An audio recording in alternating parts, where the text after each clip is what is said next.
Hello everyone, it's I the Malik Aaron, and continuing this trend. Next, right here, is a movie all of you will probably recognize because it is very interesting. It is, screw it, I'm gonna say it. Nacho! Oh, I can't edit that out.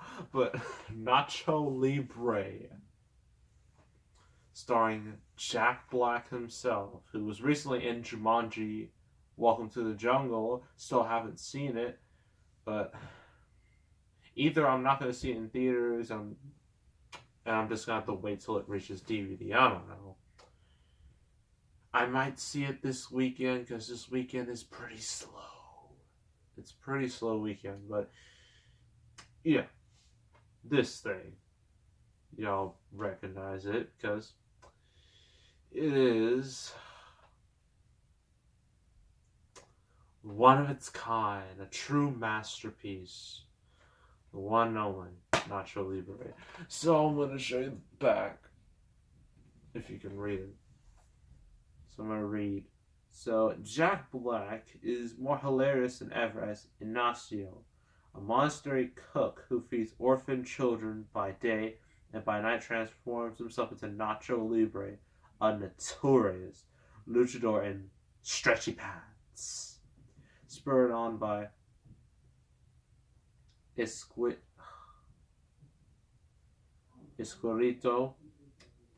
the skeleton, a street peasant turned sidekick. Nacho challenges Mexico's most fearsome wrestlers as he fights to save the children, the orphans, and win the affections of Sister Encarnacion, his inspiration and forbidden love. From the creators of Napoleon Dynamite and the writer of School of Rock, Nacho Libre packs big laughs from start to finish. So I have the special collector's edition. Don't know what that means, but let's see what's in here. Oh, I just get a bonus disc. Wow, that's behind the scenes Nacho Libre. Well, thought there'd be something a little more meaningful in here, but whatever. So this is based off a true story. And if you know how those movies go, this movie is very loosely inspired by it. Mainly because the original story is not appropriate for children, so they have toned it down a lot. Because this is Nickelodeon. I mean, they don't like, adult themes. We all know this. Even though they made an animated movie where animals smoked. And that was Rango, a movie I also have, and I would like to review. But wait, do I even have it? Yeah, I have it. A movie I also have. I'd like to review, but I can't yet. It's not on my list yet. So, let's just go through the whole movie, because I've seen this movie plenty of times and know how the whole movie goes. So Nacho, when he was a kid, he wanted to be a wrestler, which is, every kid wants to be a wrestler at some point until they realize that wrestling is not fun and you end up getting hurt and you end up being a lot of bad things. That's why originally when I was younger, I was like, I really want to work for WWE, and then I found out more about it, and I was like, no. You think I want to work that long, grueling schedule? No, thank you. So, yeah. And since, he was raised in the church, of course, they do not like wrestling. Why would they? And, they punish him for it, and then he just grows up to become the cook. And he gets a bunch of crappy supplies, man. What does it even look like when he's serving? It literally looks like crap. in a bowl, serving it to everybody. It does not look appetizing in the slightest. And that's because, he has, the church has little money and they have little supplies, so he has to work with what he's got. And, so he does that. And he still has his dreams, being a wrestler, but he needs to, be more, church-like, I guess you can call it that, and do more like priestly type stuff. But then he finds out he's not the greatest at it. But when he tries, to go to the market on his little, I don't even know what he's riding. It's like a little motor bicycle.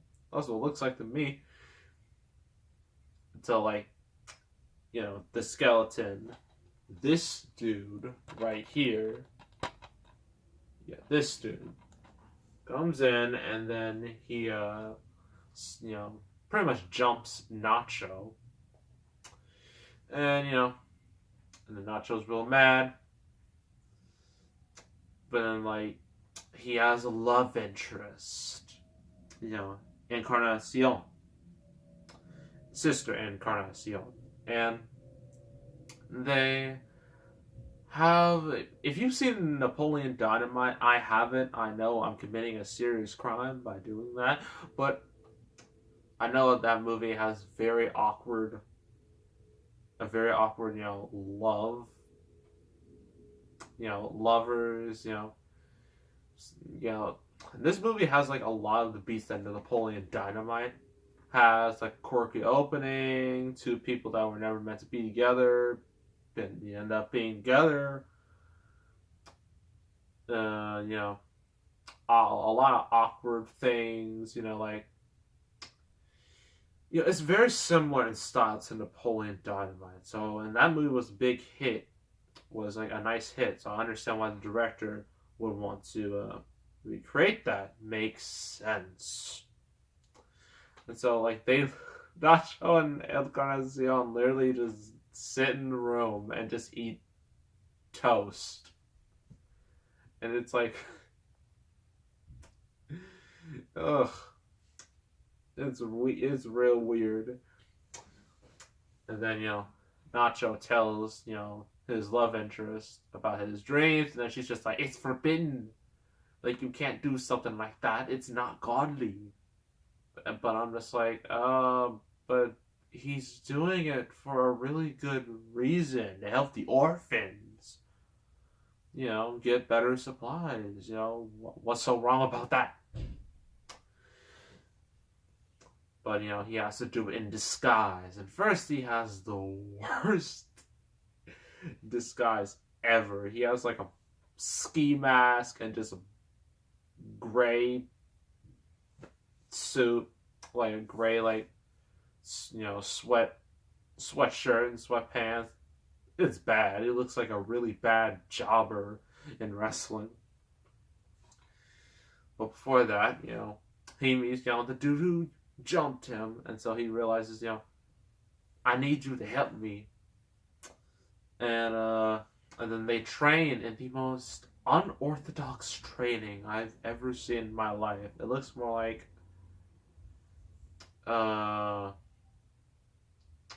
let's just say it's not how you train to be a wrestler. Wrestling requires speed, running treadmills, taking bumps, doing all that. But here, these guys run around, get kicked by bulls, they shoot arrows at each other, and even Nacho rubs a whole bunch of cow bunch of manure on this dude, he calls him Steven, I believe, and all over his face. It's real weird. Then they have their first match. They lose pretty badly, but they still get paid. Even if you lose, you get paid. And so he's able to get, more better supplies, better food, whatnot. And he keeps on doing this, and he evolves his look to this with, the red and blue outfit that is so iconic today. But then there's this dude who is like the big bad wrestler. Kind of reminds me a little of,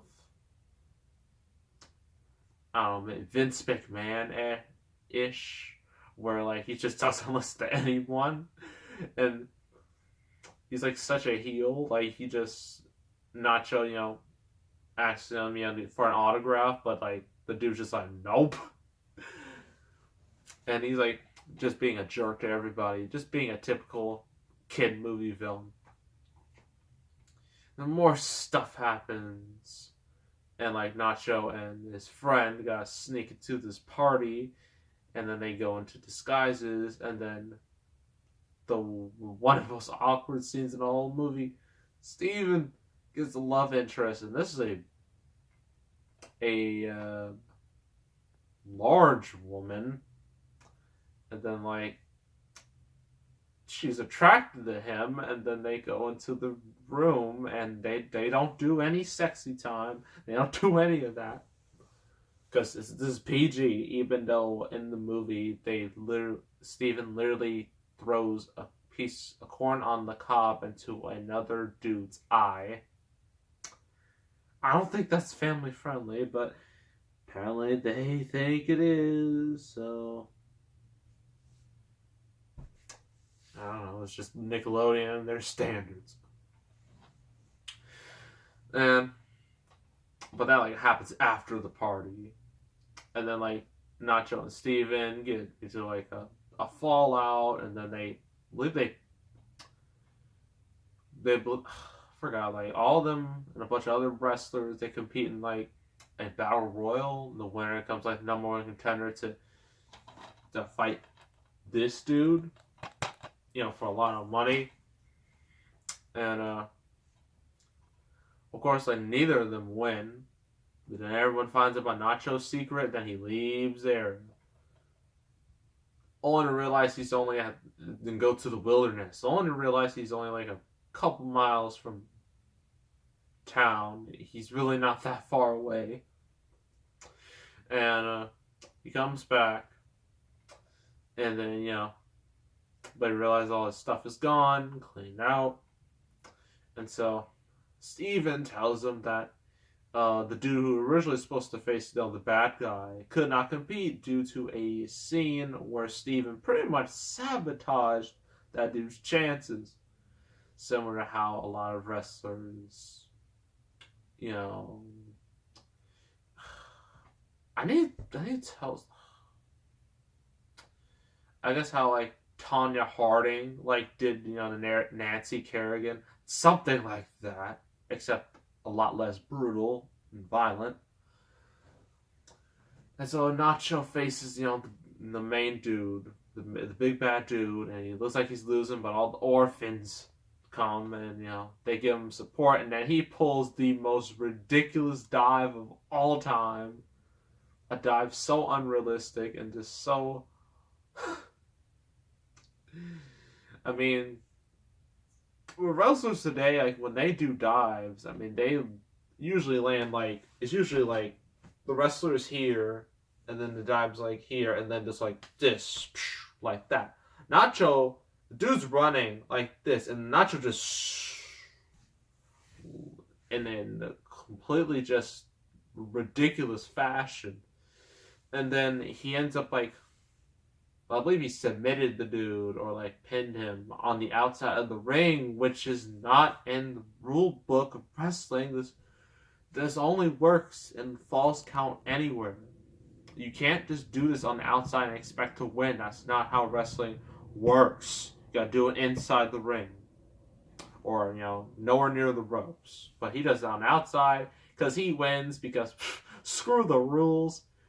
Then they get a ton of money. Then they, that way, Nacho and the Orphans and Encarnacion, they go on field trips, have their own little bus, and then She gives Nacho the thumbs up, and then that's the end.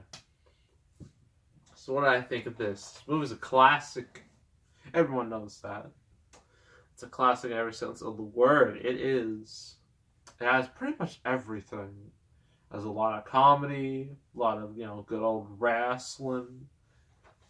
And I think it's good for families. Some parts could be a little but the corn on the cob bit, that's I don't know how that made it in there, but it did. So let's talk about performances. So you got Jack Black. This is definitely at the height of his popularity. I mean, while he was doing this, he did School of Rock before this. That's when he really got popular. Then he did Shark Tale, and then he did a bunch of kids movies, and then he did this. And yeah, see why they cast him. I mean, he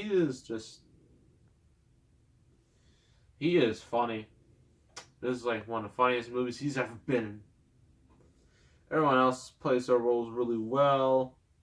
And, the ending is satisfying, the audiences and whatnot. And yeah, that's about it with Nacho Libre. I'm going to give it 9 out of 10, personally, for me. Very satisfying movie. I can watch this pretty much every day of the week. And yeah, that's Nacho Libre. Good movie. Next review is a Martin Scorsese movie, and you're probably gonna think it's gonna be a movie with class, dignity, more adults, aka Wolf of Wall Street. No, it's not that.